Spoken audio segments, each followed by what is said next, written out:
오늘은 제 환자분들이 저한테 자주 질문하는 내용인데요.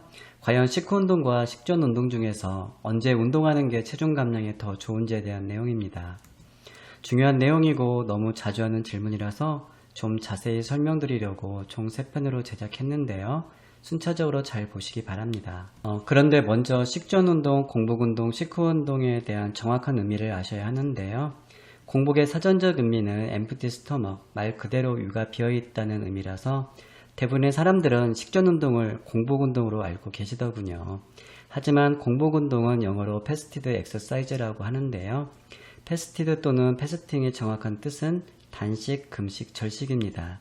다시 말해서 공복운동은 단순히 위속이 빈 상태를 지나서 우리 피 속의 포당이 일정하게 유지되도록 포당을 보충해주는 간과 근육 내에 있는 글리코겐까지 충분히 감소된 상태를 만들어야 하는 운동을 말하는 거지요.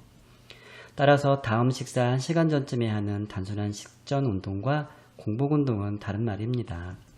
전문가들은 마지막 음식 섭취 후 보통 12시간이 지난 후부터 최대 3주 사이까지의 운동을 공복 운동이라고 합니다. 그래서 공복 운동을 다룬 실제 논문들도 오버나이트 패스팅, 다시 말해서 저녁 식사 후 다음날 첫 식사까지의 금식 상태 또는 보통 마지막 식사 후 11시간 후부터 최대 23시간까지 금식 상태에서 한 운동을 공복 운동의 기준으로 잡고 있습니다. 따라서 오늘 주제인 식전 운동이라는 표현보다는 공복 운동이라는 용어가 정확한 표현이라고 할 수 있고요. 그러한 충분한 금식 상태 후 진짜 공복 운동의 다이어트 효과를 알아봐서 여러분들이 생각하는 단순히 위가 빈 상태인 식전 운동 효과도 그것과 비슷할 거라는 생각이 들어서 오늘 영상을 준비했습니다. 공복 운동이 식후 운동보다 다이어트에 효과가 좋을 거라고 생각하는 이유는 공복 상태에서는 체지방 분해로 만들어진 체지방 분해 산물인 유리지방산과 케톤체를 그리고 간에서 글리코겐을 분해해서 만들어지는 포도당을 주요 원료로 사용하는데요.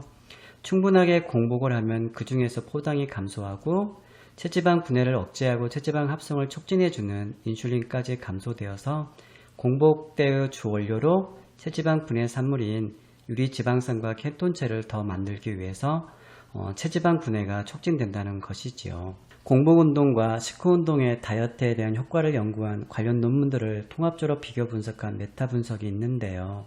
이 메타 분석의 중요한 결과는 공복운동을 한 후에가 지방의 산화작용이 더 높았다는 점입니다. 다시 말해서 공복운동을 할 때 지방을 더 원료로 사용하기 위해서 지방 분해가 증가되었다는 의미이죠. 하지만 좀 더 장기적인 24시간 동안에도 이런 지방 산화작용이 계속 증가되어 있는지 또는 24시간 에너지 소비 증가도 불명확하다는 거지요. 그런 이유 때문일까요? 우리가 공복운동과 식후운동을 비교하는 진짜 궁극적인 이유였던 체중 감량과 체지방 감소 효과를 보면 체중뿐만 아니라 체지방 감소 효과는 공복운동을 할 때에 미묘하거나 작은 차이로 더 잘 되는 것 같아 보여도 그 감소 차이는 통계적으로 의미가 없기 때문에 공복운동이 식후운동보다 체중 감량과 체지방 감소가 뚜렷하게 더 잘 되는 것 같지 않다고 보는 거지요. 공복운동 또는 단순한 식전운동을 열심히 하는 분들에게는 좀 실망스러운 결과이죠. 이처럼 운동 직후에 지방 산화작용이 더 좋았던 공복운동을 하더라도 체중과 체지방 감량이 더 잘 되지 않는 이유를 전문가들은 공복운동 후에 다음 식사를 하게 되면 증가되었던 지방 산화작용이 감소하기 때문이고 그러한 운동 직후에 증가된 효과가 24시간 동안에도 좀 더 장기적으로 뚜렷하게 지속되지 않았기 때문이라고 보는 거지요.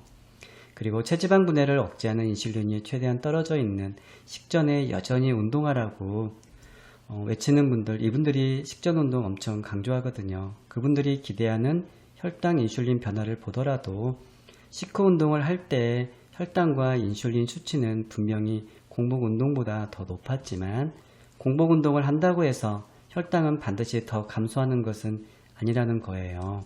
오히려 증가하는 경우도 있고 큰 변화가 없었다는 연구들도 있습니다. 인슐린과 혈당은 같이 움직이므로 인슐린 변화도 혈당 변화처럼 다양하게 나타날 수 있다는 거지요. 인슐린 때문에 식전운동을 강조하던 그분들의 기대대로 꼭 되지는 않다는 거지요. 항상 과학적으로 점검하면서 다이어트를 하시기 바랍니다.